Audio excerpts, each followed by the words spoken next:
안녕하십니까? 안녕하세요. 아, 예.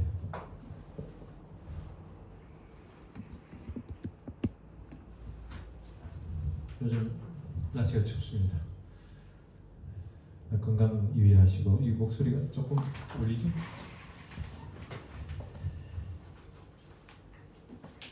아, 테스팅. 하나, 둘, 셋. 됐습니다. 지난 며칠 어젠가요? 그젠가 날씨가 추워서 밖에서 좀 떨었습니다. 예, 떨면서 들어와서 집이 따뜻한 걸, 뭐 그게 따뜻하진 않지만 따뜻한 집이 있는 걸 감사했습니다. 아멘.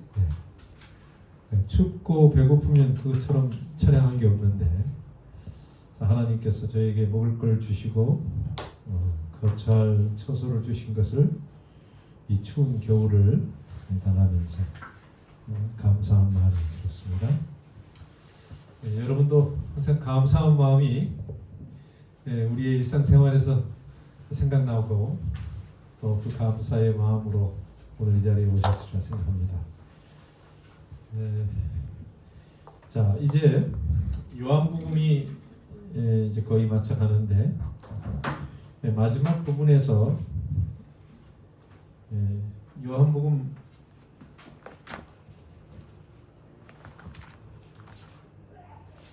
21장의 마지막 부분을 공부하면서 특별히 베드로에게 세컨드 찬스, 두 번째 기회를 주시는 그 장면을 우리가 보면서 하나님의 사랑과 예수님의 그 인자하심, 그분은 자기를 버리지 아니하는 그 마음을 가진 자들을 버리시지 않습니다. 항상 기억하시고 끝까지 붙드시는 것을 우리가 볼 수 있는데요.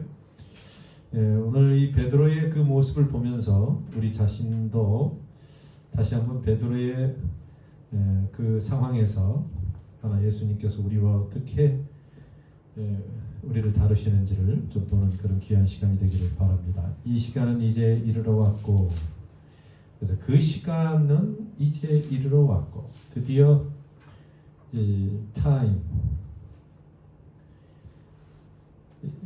이 시간이 왔다. 베드로의 변화는 분명해졌다. 변화할 그 시간이 다가왔고 이제 분명해지는 그런 시간이 왔다.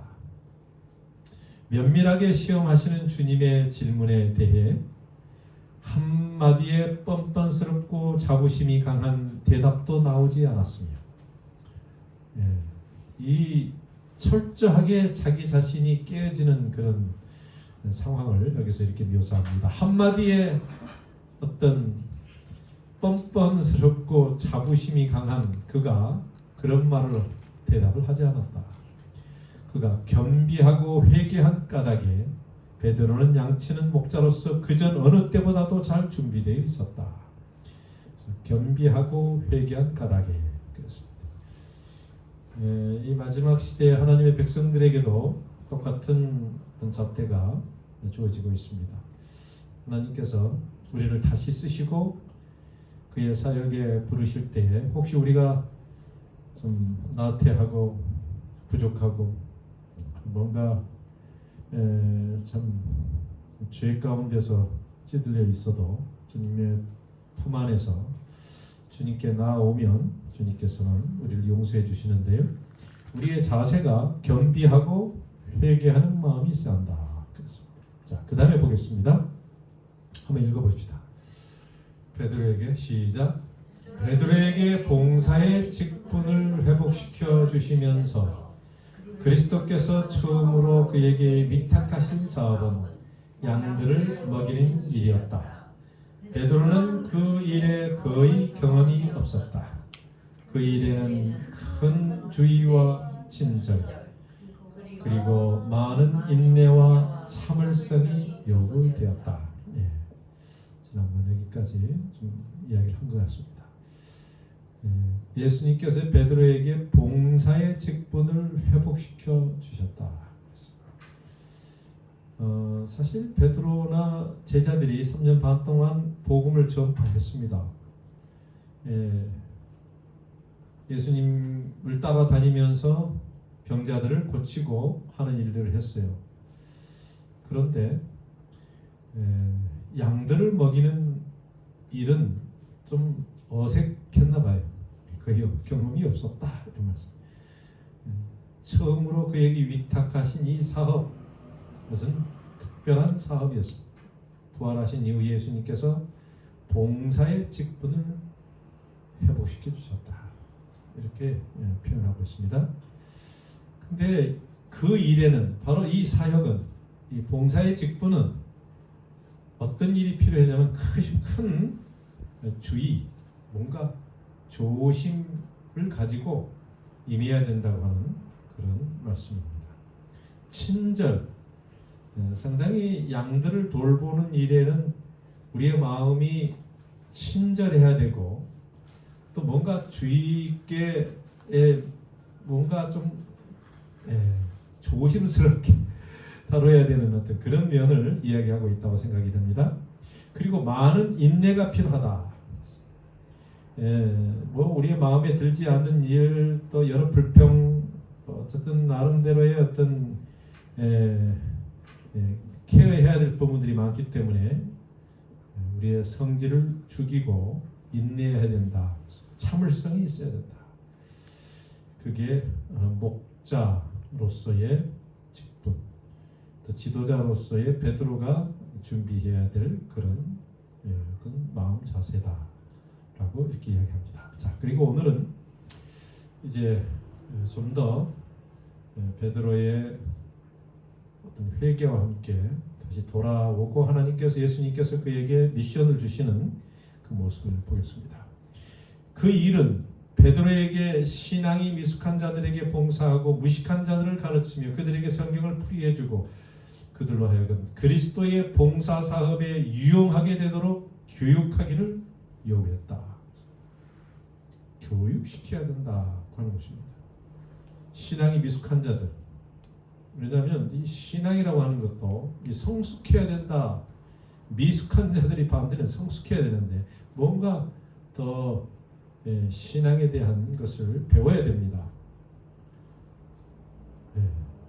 무식한 자들을 가르치며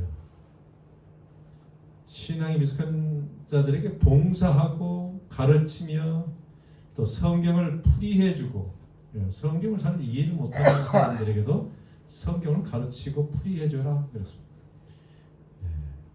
그리고 그 일을 위해서 유용하게 되도록 교육하기를 요구합니다. 제자 훈련이라고 하는 것이 여기서 이제 보통 나옵니다만은, 우리가 예수님께서 마태복음 28장에 보면은 어떤 식으로 말씀하셨냐면은, 가서 너희가 모든 족속으로 제자를 삼아서 어떻게 하라 그랬어요?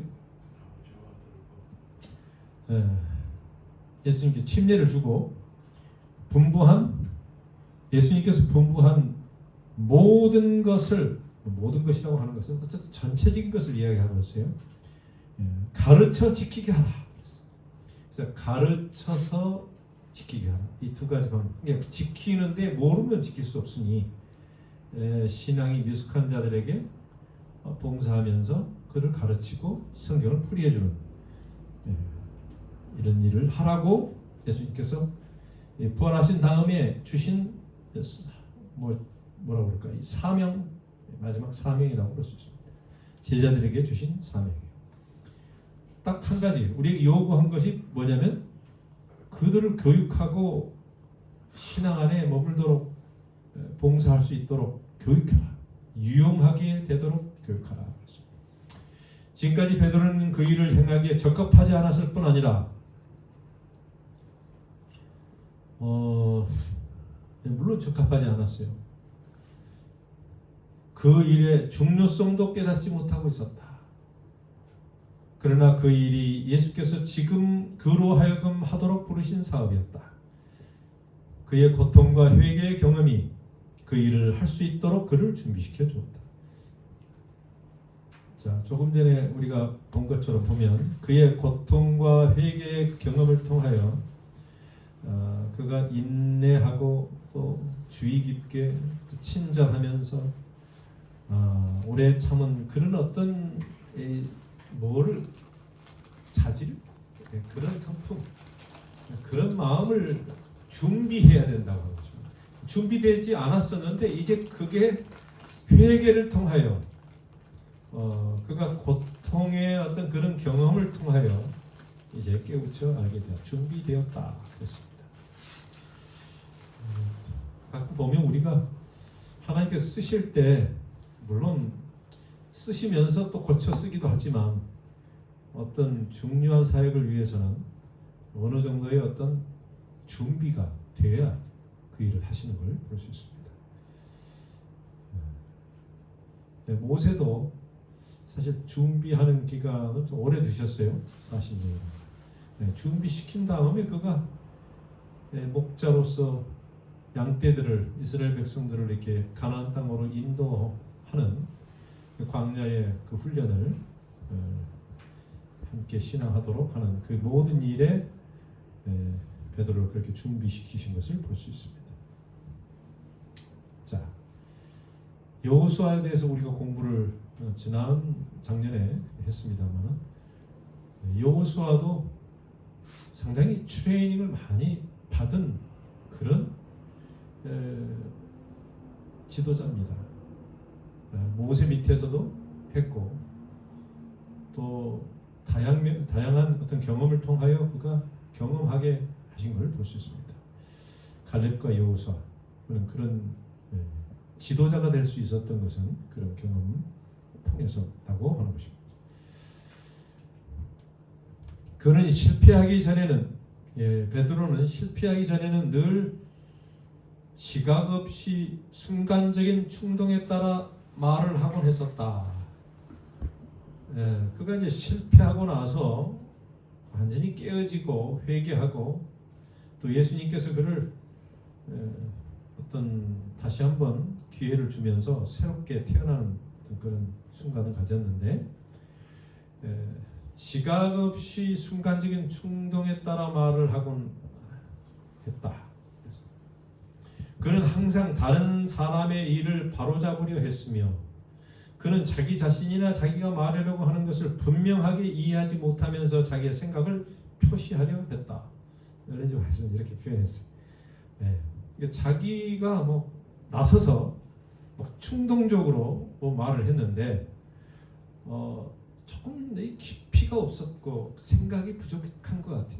지각이 없었다. 그 다음에 자기를 내세우면서 어떤 생각 없이 그냥 말을 뱉은 그런 모습을 보게 되는데 그래서 자신이나 자기가 말하라고 하는 것을 분명하게 이해하지 못했다고 했어요.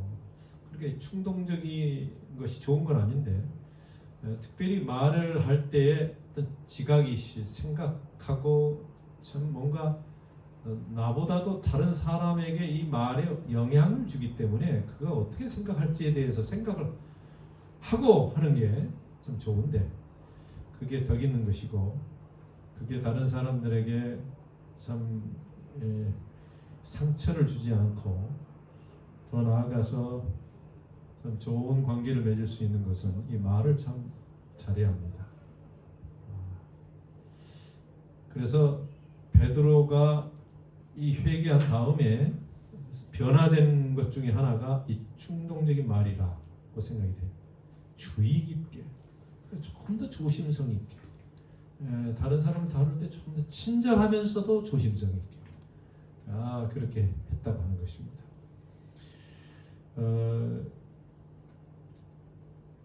제가 통계적으로는 모르겠지만 저희 교회나 다른 교회도 마찬가지라 생각합니다.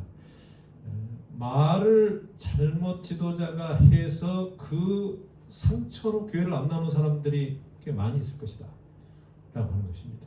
통계는 모르겠지만 그래서 이 지도자들에게는 가장 중요한 것이 다른 사람에게 잘 그를 고려하고 지혜롭게 사력 있게 그의 어떤 마음을 헤아려 보면서 이야기하는 게 필요하다고 하는 것입니다.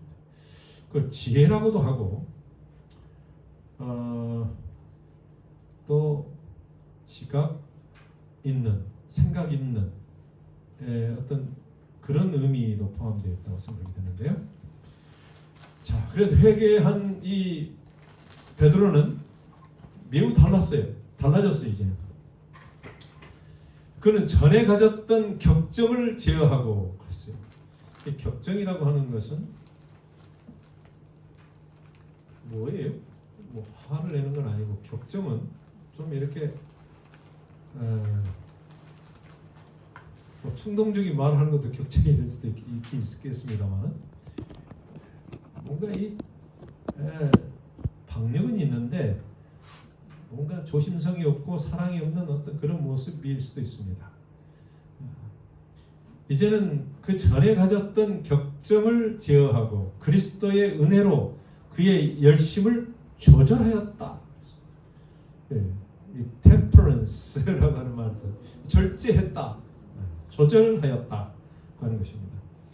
상당히 중요한 말 중에 하나가 우리의 성품, 성령의 열매의 어떤 우리의 특성 같은 가운데 하나가 절제입니다. 그래서 성령의 열매가 사랑, 희락, 화평, 오래 참음, 자비, 양선, 온유, 그게 뭐예요? 마지막 절제.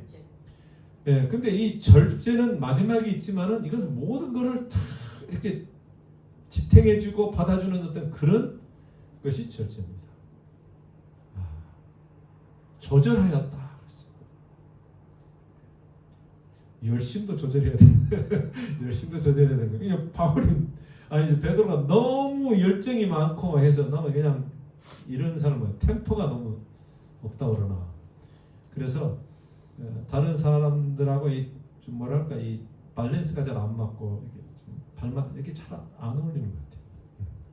그는 다시는 성급하거나 자신을 믿거나 자신만을 믿는 자고하지 않았으며, 자고나 자신을 믿거나 그게 뭐가 좀 달라요? 자기를 높이는 거, 자고. 조용하고 침착하고 온순해졌다 그랬어요. 예, 이게 우리가 너무 이렇게 막 설치면서 막 성급하고 막 자고 이것도 별로 안 좋은가 봐요. 조용하고 침착하고 온순했다. 예, 그게 뭐 필요할 때는 또 지도자가 그렇게 해야 되겠지만, 양들을 돌보거나 또 이 어떤 우리의 사명을 하는데 사람과의 관계에서는 우리가 좀 들어주면서 조용하고 또 침착하게 온순하게 대하는 게 필요하다라고 하는 것입니다. 물론 우리가 어떤 일을 추진할 때는 열정을 가지고 해야 되겠죠. 그 다음에 우리가 어떤 일에 대해서는 카리스마가 좀 필요하기도 하겠습니다. 그러나 우리가 사람을 다루는 문제에 있어서는 항상 침착하고 온유하고, 예수님께서 온유하단 말은 나는 마음이 온유하고 겸손하다 그런 말씀하셨잖아요. 그게 사람과의 관계에서는 그렇게 해야 된다고 하는 것입니다. 따라서 그는 그리스도의 우리의 어떤 무리는 물론이요 어린 양들을 먹일 수 있었다.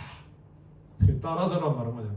그래서 결과적으로 그가 변화되어서 이제 예수님께서 그에게 맡기신 게 뭐예요? 양무리를 먹일 수 있도록, 어린 양을 먹일 수 있는 사명, 그런 목자가 되도록 하셨다. 그러니까 우리 재림교회의 마지막 사명은 막 카리스마가 있는 어떤 그런 이런 것보다도 양무리를 돌보는 목자 같은 자들이 되는 것을 원하시는 것 같아요. 그래서 하나님께서 이 어려운 것보다는 좀 쉬운 걸 택하신 것 같아요. 우리 막 이렇게 하는 건 쉽지 않거든요. 근데 온유하고 온순하게 침착하게 이렇게 하는 건 더 어려울까? 김재희 씨 어떻게 생각하세요? 이게 좀 쉬울 것 같아요. 예, 그래서 우리가 어떤 식으로 사람들을 다루는지 겸손하게 온유한 마음으로 해야 한다 하십니다. 베드로는 실패하기 전에는 늘 똑같은 거예요.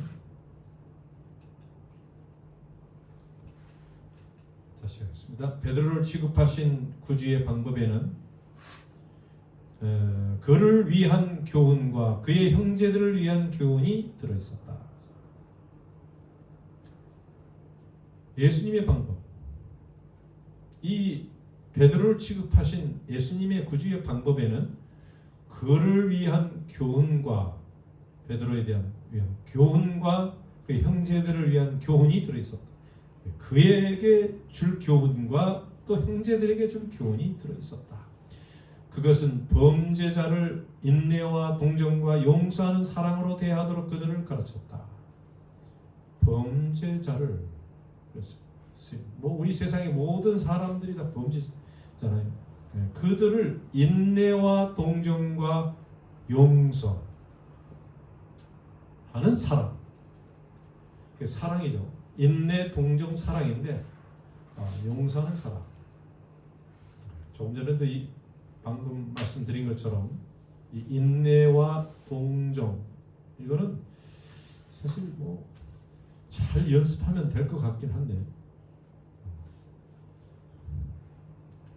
이장님, 인내하는 건 쉬워요, 어려워? 그래도 할 수 있을 것 같잖아요. 이렇게 인내, 성도의 인내가 이게 좀 참, 잘하면 우리의 성품 가운데 인내는 좀 잘할 수 있을 거예요. 그다음에 동정은 어때요? 사람들이 동정은 많이 하지 않나요? 인내가 부족하죠, 되게. 인내가 부족하죠. 동정은 또 잘하죠. 예. 사랑은 용서하는 사람. 용서를 잘 못해요, 사람들이. 용서. 그런 것 같아요.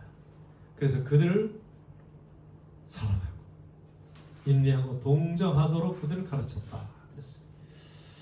비록 베드로는 주님을 부인했지만 그에 대한 예수님의 사랑은 결코 흔들리지 않았다. 아멘. 참 용서하는 사랑을 베드로에게 가르치시면서 너도 그렇게 하라라고 실질적으로 그렇게 경험하고 또 행하도록 명령하신 것입니다. 너 용서받았으니 너가 용서받은 것처럼 다른 사람도 용서해라 라고 하는 것이죠. 그리스도 아래서 동역하는 목자들은 이와 똑같은 사랑을 그들에게 맡겨진 양들에게 대하여 느껴야 한다. 이와 똑같은 사랑을 그들에게 맡겨진 양들에게 대하여 느껴야 한다. 어떤 느낌? 동정, 사랑, 인내 뭐 이런 거죠. 자신의 연약함과 실수를 기억하면서 베드로는 그리스도께서 자기를 대하신 것처럼 자기의 양떼를 대해야만 하였다. 이게 뭐 베드로에게 준 큰 교훈이고 또 형제들에게 위한 교훈도 되는 것입니다. 사람은 자신의 연약함과 실수가 있긴 있는데 그걸 기억해야 한다. 그 뭐냐면 나도 그런 사람, 똑같은 사람이니 다른 사람도 용서할 수 있어야 돼. 더 너그럽게 대할 필요가 있다. 그 양들을 대한다. 그리스도께서 베드로에게 하신 질문은 깊은 의미가 있었다. 그분은 제자 되는 일과 봉사하는 데 있어서 단 한 가지 조건만을 말씀하셨다. 그분은 제자 되는 일, 또 봉사하는, 이 봉사는 선교 봉사를 이야기하고 있죠. 선교하는 일, 봉사하는 일, 이게 또 한 가지 조건인데 네가 나를 사랑하느냐라고 말씀하셨다. 딱 한 가지 조건. 이것이 필수적인 자격이다. 비록 베드로가 다른 모든 것은 소유했다 할지라도 그리스도에 대한 사랑이 없었다면 그는 주의 양떼를 돌볼 충분한 목자가 될 수 없었을 것이다. 상당히 조건이 딱 하나면서도 분명하게 이게 없으면 자격이 있다 없다? 없다라고 하는 것이죠. 그래서 네가 나를 사랑하느냐라고 세 번씩이나 이렇게 질문하신 예수님의 그 의도는 분명했습니다. 너가 나를 사랑하면 내 목자를 돌볼 수 있을 것이다라고 하는 것을 아셨습니다. 지식과 박애정신과 달변과 감사하는 마음과 열심이 다 선한 사업의 성공에 도움이 되지만은 지식도 필요하고 박애정신, 이 사랑의 정신이죠. 달변과 말도 필요하죠. 감사하는 마음, 열심히 있는 마음, 열심도 필요해요. 이 선한 사업, 이 하나님의 복음 사업의 성공에 도움이 되지만 필요하죠. 그것도 마음속에 그리스도의 사랑이 없으면 그리스도 교회의 목사로서의 사업은 실패하고 만다. 아멘. 이게 없으면 사실 가장 중요한 노른자, 핵심이 빠져버리는 것이고 예수님이 빠져버리는 것입니다. 그렇기 때문에 예수님 없는 설교도 있고 예수님 없는 가르침도 있을 수 있고 예수님이 없는 신앙도 있고 다 있잖아요. 종교도 예수님 없는 종교가 있을 수 있어요. 나만을 위한 종교도 있고 어떤 다른 것을 위한. 그래서 이 그리스도의 사랑이 있어요. 그냥 사랑만 있어도 안 돼요. 그리스도의 사랑이 있어요. 그래서 이게 우리에게 주신 도전입니다. 예수께서는 베드로와 단 둘이 걸으셨으며 이는 그가 베드로에게만 이야기하고 싶은 어떤 일이 있었기 때문이었다. 단 둘이 걸으시는 예수님. 멋있잖아요. 당신이 죽으시기 전에 예수께서는 베드로에게 나의 가는 곳에 내가 지금은 따라올 수 없으나 후에는 따라오리라 고 말씀하셨다. 이 둘이 걸으면서 이제 대화가 특별히 개인적인 그에 관한 이야기입니다. 내가 가는 곳에 내가 지금은 따라올 수 없으나 후에는 따라오리라. 예수님께서 그의 미래에 대한 어떤 예시, 예언을 해 주셨어요. 이렇게 말하는 이유가 있었을 거예요. 이 말에 베드로는 주여 내가 지금은 어찌하여 따를 수 없나이까 주를 위하여 내 목숨을 버리겠나이다 라고 대답하였었다. 옛날에 요한복음 13장에는 그 앞에죠. 바로 예수님이 십자가에 가시기 바로 전인 예수님이 그 제자들에게 이제 마지막 어떤 설교를 많이 했을 때 내가 죽으러 간다 이런 말씀을 하셨어요. 그때 주여 내가 지금은 어찌하여 따를 수 없나이까 내가 주를 위하여 내 목숨을 버리겠나이다. 그리고 3번이나 부인해버렸어요. 그거 실패했죠. 근데 그게 바로 똑같은 사람이 똑같은 말을 했는데 지금은 완전히 좀 달라졌죠. 예수님께서는 지금은 따라오지 못하지만 후에는 내가 따라오리라. 그런 어떤 확신을 줬어요. 얼마나 그가 의심만은 도마도 아니지만 얼마나 마음에 참 그 갈등과 미래에 대한 두려움과 어쨌든 여러 가지 마음이 좀 착잡했으리라 생각합니다.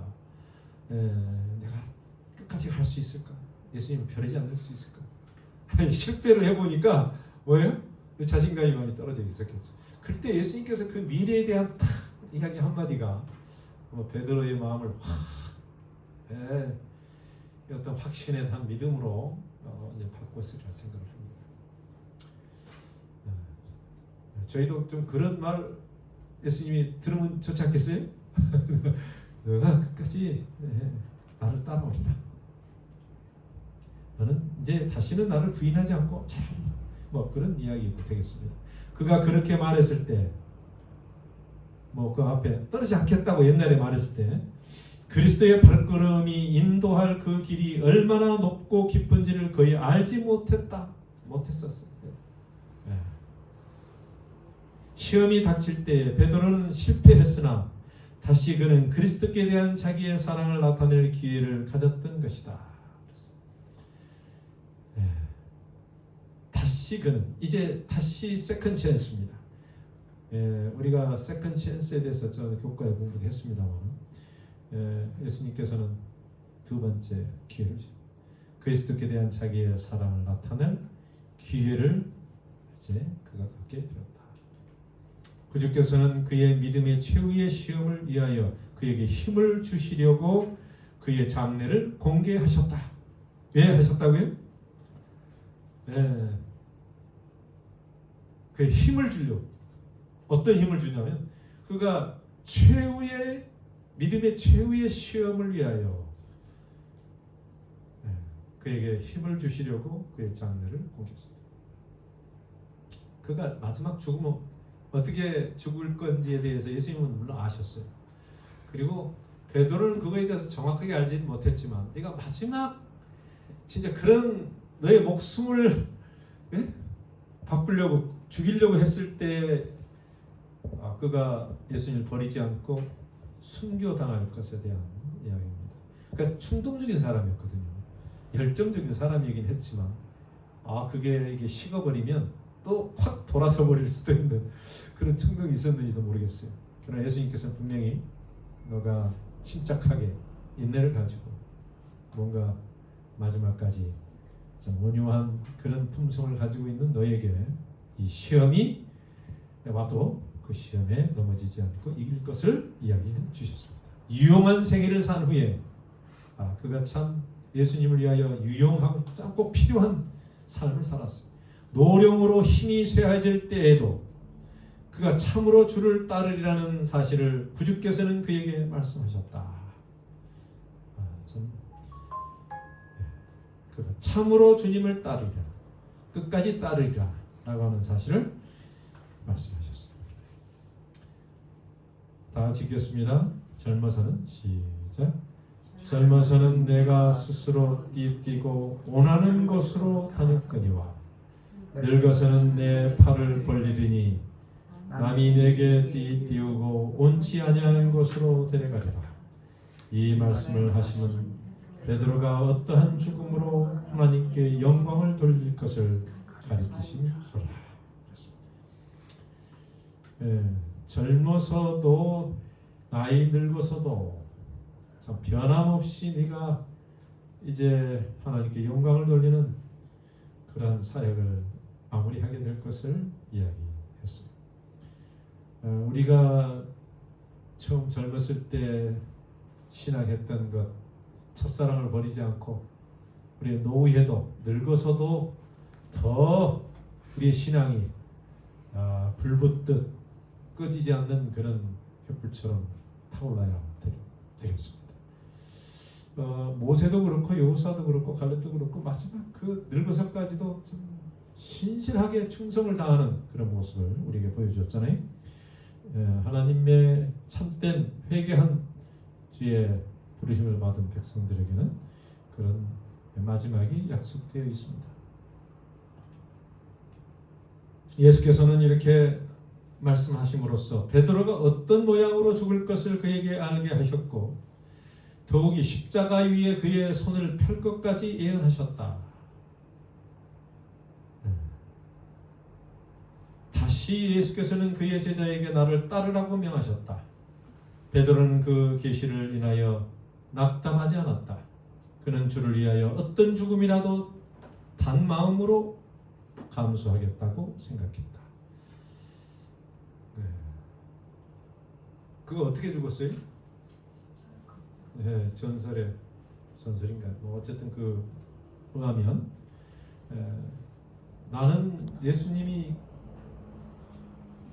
십자가에 그냥 이렇게 돌아가셨는데 어떻게 감히 나는 그렇게 똑같은 모습으로 죽을 수 있느냐 해서 거꾸로 매달려서 죽겠다 그렇게 했다고 합니다.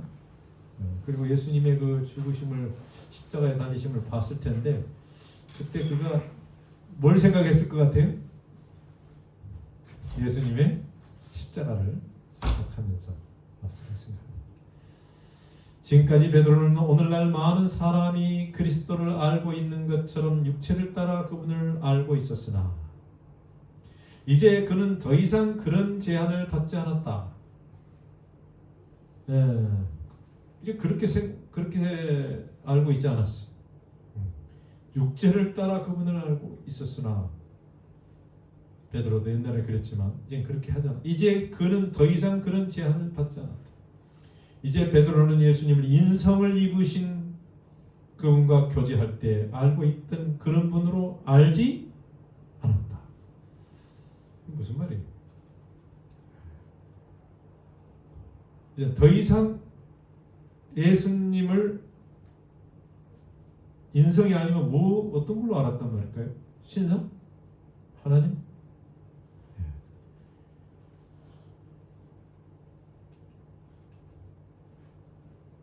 베드로는 그의 주님을 한 인간으로서 또는 하늘이 보낸 한 교사로서 그분을 사랑해 왔으나 이제는 그분을 하나님으로서 사랑하게 되었다. 한 인간, 하늘이 보낸 한 교사가 아니다. 그건 만으로는 충분치 않아요. 하나님으로서 사랑하게 되었다. 그는 자기에게 그리스도가 가장 중요하다는 공과를 배우고 있었다. 이제는 희생을 요하는 주의 사업을 분담할 준비가 되어 있었다. 마침내 그가 십자가에 못 박히게 되었을 때 자기의 요구에 따라 십자가에 거꾸로 못 박혔던 것이다. 그는 자기의 주님이 고통당하신 그 같은 모양으로 고통당하는 것을 너무도 과분한 영광이라고 생각했다. 그가 이제 예수님을 보는 뭐가 달라졌어요? 보는 시각이 달라졌어요. 더 이상 어떤 인간의 뜻을 오신 어떤 교사나 이런 게 아니고 하나님으로서 이 세상에 그 어떤 것보다도 더 중요한 분이다. 바꿀 수 없는 그런 강한 사랑과 애정을 표시했습니다. 자, 함께 읽겠습니다. 베드로에게는 시작. 베드로에게는 나를 따르라는 말씀은 교훈으로 가득 차 있는 말씀이었다. 그의 죽음뿐 아니라 그의 생애의 매 발걸음을 위하여 이 교훈이 주어졌다. 지금까지 베드로는 독자적으로 행동하는 경향이 있었다. 그는 하나님의 계획을 따르기 위해 기다리는 대신에 하나님의 사업을 위하여 계획을 세우려고 노력해왔다. 이 뭔 말을 하려고 하냐면 예수님께서 베드로에게나 제자들에게 뭐라고 그랬냐면 나를 따르라 그랬어요. 근데 나를 따르라는 게 아니라 따르지 않고 뭐예요? 앞장서서 가는 모습. 따르지 않는 것이.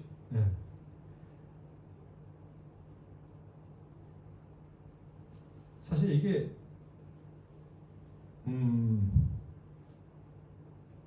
시대의 소망 마지막을 이렇게 이제 장식하고 있어요. 나를 따르라. 근데 베드로는 나를 따르지 않았어요. 독자적으로 행동하는 경향이 있었다.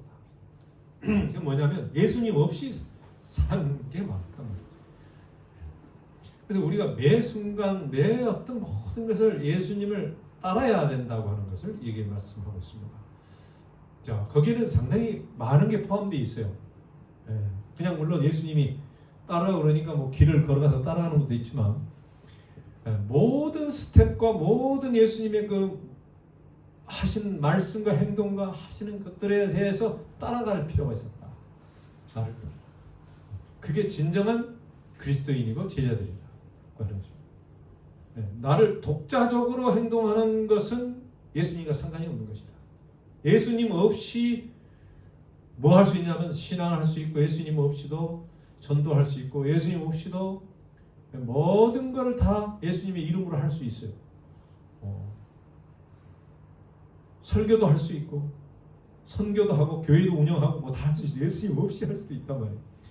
예수님 따라서 이 하나님의 계획을 따르기 위해 기다리는 대신에 기다려야 된다는 말이 있어요. 하나님의 계획을 따르기 위해 기다리는 대신에 하나님의 사업을 위하여 계획을 세우려고 노력해왔다. 하나님의 계획을 따르지 않고 자기가 뭔가를 앞에서 막 다 계획을 했다. 그렇지? 그러나 그는 주를 앞질러 달려감으로 아무것도 얻을 수 없었다. 예수께서는 그에게 명하신다. 나를 따르라. 나보다 앞서 달려가지 말라. 앞에 가면 안 돼요. 따라야 돼. 옆에 가도 안 돼.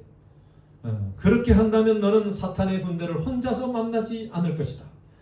그러면 네가 사탄을 군대, 마귀들을 혼자서 만나지 않을 것이다.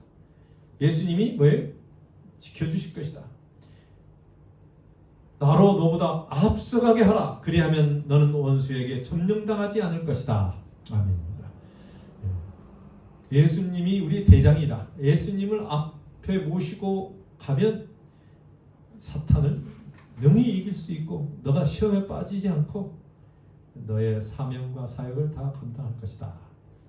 그게 예수님이 베드로에게 던지신 질문이면서도 대답이에요.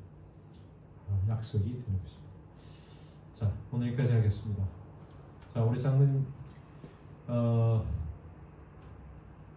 좀 뭔가 베드로에게 주신 예수님의 어떤 교훈의 말씀이 잘 이렇게 새겨지리라 생각합니다.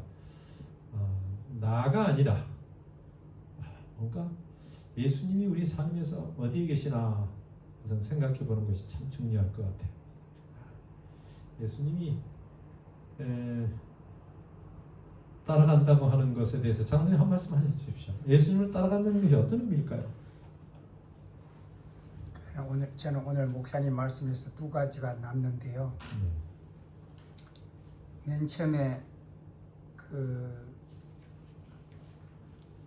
우선 뒤에 거 먼저 얘기하고요. 나를 따르라는 그 말씀 가운데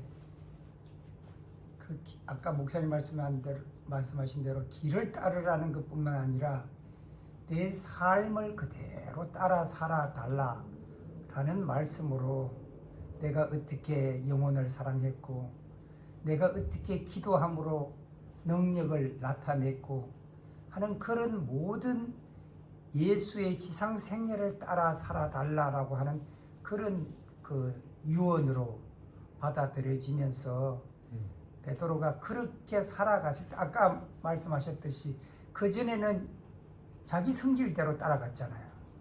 그런데 하늘의 정신, 예수님이 하늘의 정신으로 기도하면서 따라갔듯이 이제 베드로가 예수님이 따라갔던 그 하늘의 정신으로 따라갔을 때 베드로에게 일어났던 놀라운 역사가 하루에 3,000명, 5,000명을 불러일으켰던 회개를 시켰던 그런 게 너무 와닿았고요. 특별히 또 아까 맨 처음에 내 양을 먹이라 하는 그 말씀 속에서 제가 가르쳐 보니까요. 제가 물론 학교에서 배운 영어도 많지만 제가 가르치면서 배운 영어가 더 많은 것 같아요. 다시 말해서 베드로야, 네가 양을 치면서 더 많은 하늘의 은혜를 네가 체험하고 경험할 거야. 거기서 내가 양을 치면서 어떤 마음이었는지를 너가 배우게 될 거야 라는 것을 깨닫게 하시려고 그 양을 치는 그 직분을 주신 것 같아요. 요즘 제가 베트남 아가씨 한 분을 우리 여기 일본어 배우러 온 선생한테 베트남 아가씨 한번 가르쳐 보라 그랬더니 자기는 이 한글을 가르쳐 본 적이 없대요. 근데 지금 3시간을 가르쳤는데 3시간 3번을 가르쳤는데 얼마나 자기가 준비를 많이 했는지 이렇게 하는 거구나를 자기가 느꼈다 그러더라고요. 다시 처음으로 들어가면 베드로에게 내 양을 먹이라는 그 명령이 아니면 부탁이 네가 그 양을 먹으면서 얼마나 네가 발전하고 하나님의 마음을 이해할 거라는 놀라운 교훈을 그 속에다 함축시켜 준 거라고 생각이 들어서 너무 은혜가 됐어요. 네. 사실 우리도 자녀를 키우면서 내가 많이 배우잖아요.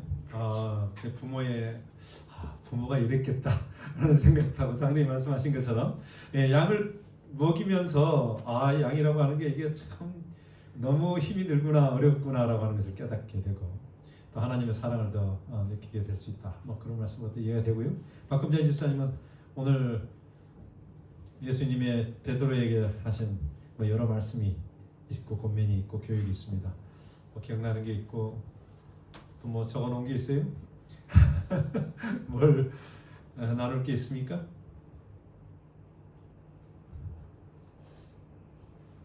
베드로가 예수님을 그렇게 저기 하고 그랬을 때 예, 하나님의 사랑을 다시 한번 그 예수님이 베드로를 불러서 양을 치라고 말씀을 하시는 걸 보면서 하나님의 사랑을 다시 한번 깨닫게 되는 거예요. 예, 정말 어떻게 사람 생각할 수 없는 그만큼의 그 범위를 베드로에게 이름을 하셨을까 하는 생각을 해요. 베드로가 극명하게 좀 대조되잖아요. 네. 야, 베드로가 뭐 물론 좋은 점도 많지만 약점이 꽤 있었구나. 하나님께서 쓰시기에 적합한 건 아니었구나. 라고 하는 생각을 하게 됩니다. 자, 우리 한 장로님 또 뭐 좋은 말씀 한번 나누십시오. 사장님께서 이미 다 말씀하셨지만 때때로 결국은 저희들이 뭔가 하려고 하는 예. 그게 실패의 원인이었어요. 맞아요. 예. 절대 예수님을 앞질러가면 안 되는데 예수님은 저 뒤에 오시고 내가 앞으로 가면 백발백중 지죠. 근데 베드로는 마지막에서 깨진 것 같아요. 그 점에 있어서. 그 장로님 뭐 말씀하셨는데 그러면 어떤 면에서 우리가 예수님을 뭐 어떤 케이스에서 어떤 예화를 들어서 예수님보다 먼저 가려고 하고 아니면 예수님을 따라가지 못하고 좀 그런 경향이 있습니까? 어떤 면이 그렇습니까? 전부 다 그렇죠. 그러니까 예를 한두 개 하면 먼저 그 기도한다고 하지만은 예. 그냥 겉으로 형식적으로 할 뿐 예. 진짜 예수님을 따라하는 기도가 아니고 내가 하는 내 마음 내가 살아가지고 네. 내 고집과 내 네, 생각과 그거 내 도와주세요. 어떤 의견과 그렇죠. 내 계획이 있단 말이죠. 네. 맞습니다. 생각들 해주세요. 예, 뭐 기도할 때도 마찬가지고 내가 어쨌든 앞질러 가는 경우가 많다. 하나님 딱 물러나가지고 하나님이 하시고 근데 그 따라간다는 것은 그럼 안 한다는 건 아니잖아요. 그럼 뭘 어떻게 하라는 거예요? 자, 김지현 집사님 뭐 좀 해석을 좀 잘 좀 해주셔서 그래 이해가 좀 잘 되게 해주세요. 쉽게. 그럼 뭘 어떻게 따라가야 돼요? 요즘 그 사람 그 소원이 있을 때는 소원. 내가 이걸 원하는 이걸 해주세요. 응. 그럴 때는 잘 안 되고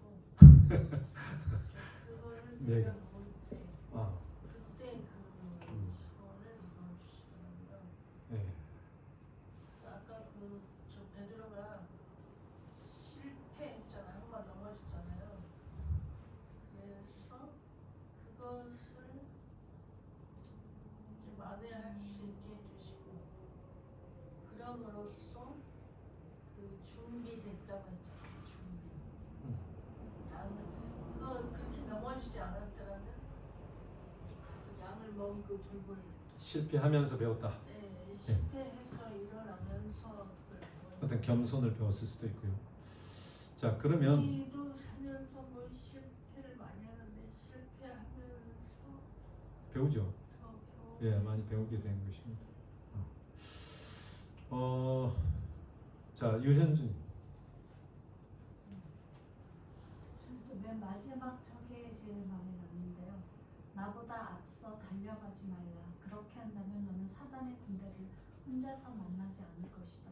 많은 경우에 어떤 어려움이 닥치거나 그럴 때 예수님을 잠깐 옆에 두고, 그러니까 잊어버리고 내가 고군분투해서 이걸 해결하려고 막 하는데 그러다 보면 사단의 군대를 혼자서 만난다는 게 마음이 아팠어요. 그러니까 앞서 달려가지 말고 예수님을 먼저 앞에 가시도록 내 문제를 해결해 주시도록 하고 내가 그 뒤에 이렇게 가는 게 좋겠다라는 게 생각이 났어요. 주를 앞질러 달려가는 거 아무것도 얻을 수 없었고. 이런 게 뭐 생각나는 게 있는데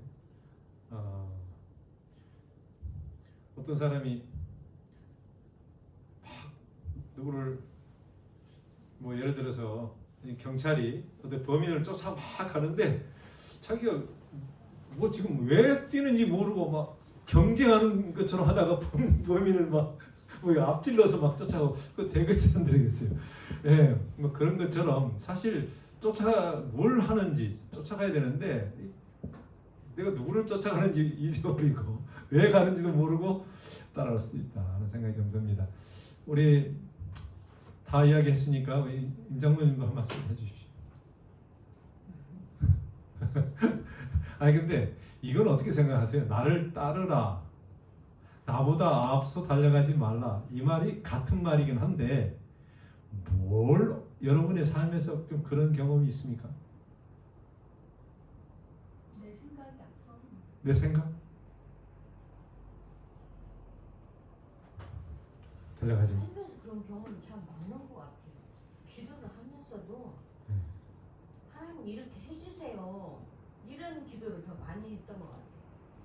하나님 제가 이럴 때 어떻게 해야 되는지 하나님 알려주세요. 하나님 뜻대로 해주세요. 이런 기도는 이제 다음에 한 거고 처음에는 하나님 저 이렇게 됐으면 좋겠어요. 이렇게 해주세요. 이렇게 해결해 주세요. 내 생각을 먼저 그럼 하나님의 뜻대로 해주라는데 그 뜻이 뭔지 알고 해요? 내 생각과 다르시겠지요. 어떤 내 생각 같든지 아니면 다르든지 하나님 뜻이 무엇이든지 간에 하나님 뜻에 맞게 해주세요를 먼저 해야 되는데 하나님 저는 이렇게 하고 싶어요. 이렇게 해주세요. 아니 그러니까 그 말을 아는데 네. 하나님 내 뜻대로 말고 하나님 뜻대로 하나님 뜻이 뭔지 알고 이야기하냐고. 하나님 뜻이 뭔지는 모르고 그러는데요. 그러면 안 돼요. 네. 하나님의 뜻이 뭔지를 알아야 돼요. 네, 뭔 뜻인지를 알려고 해야 돼요. 근데 어떤 문제가 있을 때 하나님 뜻이 어떤 건가? 왜냐면 우리가 모르잖아요. 내 부모의 뜻도 모르고 아무 뜻도 모르고 그냥 될 대로 되라 이건 아니잖아요. 나는 내 뜻이 있는데 그냥 안 되니까 그냥 아이고 하나님 알아서 해주세요 이게 아니라 아니죠. 하나님의 뜻이 무엇인지를 네. 깨달으라 그런 말이 성경에 많거든요. 예. 그 뜻이 뭐예요? 하여튼 좋은 거겠지 하면서 따라가는 거겠죠. 그래서 다른 거겠지. 예, 우리가 사실 구체적으로 들어갔을 때 따르라고 하는 그 말씀 가운데는 여러 가지가 포함되어 있다 제가 그렇게 말씀을 드렸는데 사실 예수님께서는 뭐 다른 데서도 하나님의 말씀에 순종하는 것, 또 어떤 분명한 하나님의 계시와 하나님의 뜻에 대해서 우리가 순종하는 것을 우선적으로 우리에게 제시해 주셨고 따르라고 그렇게 말씀을 하셨거든요. 그렇기 때문에 분명하게 제시된 성경 말씀의 원칙, 원리, 또 예수님이 보여준 어떤 삶의 어떤 경험, 이 모든 것들이 분명하거든요. 근데 우리는 그걸 알면서도 그거 말고 내 뜻이 있는데 하나님 뜻대로 해주세요라고 하는 말을 하면서도 이 제대로 된 하나님의 그 말씀에 대한 것을 잘 기억을 못할 때가 많이 있지 않은가. 저도 그런 생각이 들어서 말씀을 드린 것입니다. 어쨌든 세상에서 그 많은 가르침이 있고 모든 세상의 풍조의 흐름에 의해서 우리가 흘러가고 있고 문화가 있지만 우리는 분명한 하나님의 어떤 말씀과 또 그분의 모본과 또 그분이 무슨 나에게 주님의 뜻이 무엇인지를 압니다. 그걸 모르면 안 돼요. 지금 배운 것도 다 하나님의 뜻이 예수.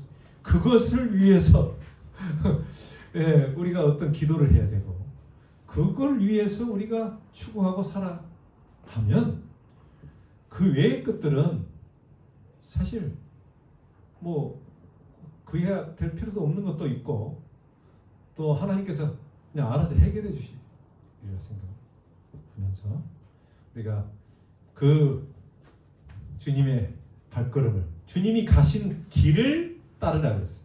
예수님 사실 그러니까 예수님을 따른다고 하는 게 여기서 쉽게 생각하는데 그의 발자취를 그대로 따라가는 거, 옆으로 세지 않고 앞서가지 않고 그것은 우리에게 준 분명한 발자취와 가르침과 또 주님의 명령과 이런 것들이 있기 때문에 그대로 순종하면서 사는 우리 모두가 되기를 간절히 바랍니다. 네, 하나, 이제 예. 제가 그런 생각이 갑자기 드는데요. 너희는 세상의 빛이라 그랬잖아요. 근데 우리가 인간적인 세상의 저걸 비유로 말하면 마치 후레쉬, 세상을 비추이는 후레쉬 같은 존재로 우리를 만들었는데, 우리 속에서 자가 발전을 해가지고 후레쉬를 계속 비출 수 있는 게 아니라 계속 충전을 해야 빛을 비출 수 있는 그런 존재로 우리를 만드시는데, 그 충전액이 뭔가 하면 사랑이라는 충전액이거든요. 그 하나님의 사랑이라는 충전액이 내 속에 충만하면 항상 빛이 발할 수 있도록 만든 건데, 그러면 어떻게 해서 우리가 그 충전액을 계속 충전할 수 있는가? 그게 바로 예수님처럼 새벽 미명에 시간만 있으면 겟세마네를 찾아가서 기도하던, 그 하늘을 향하여 두 팔을 벌리고 콘센트를 꽂고 충전을 받아왔던 그분의 길을 따르면 우리의 삶 속에서 끊임없는 예수의 그 밝은 빛을 비추며 살아갈 수 있도록 우리가 창조된 것 같아요. 예수님을 바라봤을 때. 그러면 그분 같은 능력도 나타나고 그분 같은 아름다움과 사랑도 나타나고, 그런 우리도 그런 충전 배터리를 가지고 그 창조함을 받았는데, 우리는 예수님처럼 그 충전을 안 하는 것 같아요. 하늘 충전을 너무 안 하고 사는 것 같아요. 예. 맞습니다.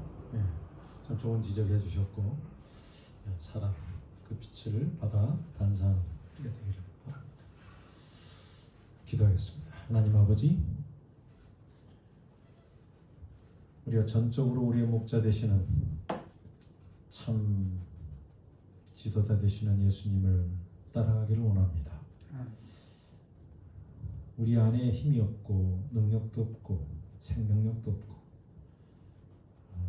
모든 것이 생명은 주님으로부터 오고 빛도 주님으로부터 옴을 저희들이 믿사오니 아버지 하나님, 전적으로 나 자신을 부인하고 예수 그리스도를 높이며 그분을 말씀을 더 우리의 삶의 우선순위로 생각하며 살아가는 우리가 되도록 도와주시옵소서. 우리를 하나님의 자녀요 제자요 목자로 삼아 주시고, 이 땅에서도 예수님처럼 닮아가는 주님을 따르는 백성으로 삼아 주셨사오니, 우리가 매 순간 예수님을 생각하고 주의 말씀과 명령을 항상 마음에 생각하면서 되새기면서 기억하면서 살아가는, 그리하여 주의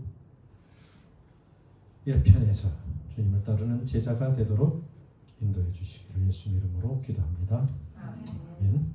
하늘에 계신 우리 아버지시여, 이름이 거룩히 여김을 받으시오며 나라의 마옵시며 뜻이 하늘에서 이룬 것 같이 땅에서도 이루어지이다.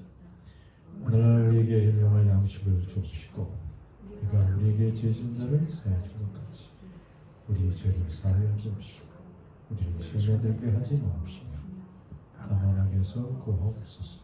나라 권세와 영광이 아버지께 영원히 있사옵나이다. 아멘. 감사합니다. 좋은 밤 되시길 바랍니다.